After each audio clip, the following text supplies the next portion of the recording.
देखो नुआ सरकार आसला परे नारी मान प्रति गोटे निर्यातना बढ़ी बढ़ी चली अनेक जगह अनेक अघटन घटी बलांगीर भी अनेक अघटन घटी तो से लगे नारी मान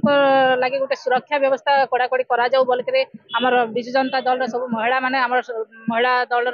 सभा नेत्री भी उपस्थित अच्छा तो से लगे गोटे आंदोलन करा तो आगामी दिन में आम आशा अच्छे जे नारी सुरक्षा प्रति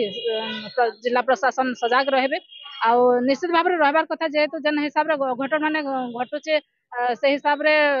नारी मान सुरक्षा नहीं दिज्व तो से लगे सुरक्षा दि जाऊ बोल आम दाबी रही है जदि भी आगामी दिन में नहीं शुणबे सरकार तो निश्चित भाव में आम आंदोलन हरिमु आंदोलन आहरी तीव्र करमु नुआ सरकार आसला नेता मैंने भी अनेक प्रकार घटना संपृक्त होचन तो से प्रकार घटना महिला मान कम से कम से माने क्षति नहीं पहुंचन बोल आम दाबी रही है बलांगीर आम कॉलेज जेन राजदा कॉलेज भी जेन अघटनटा है सेने भी न्याय नहीं मिलवा तो से लगी आम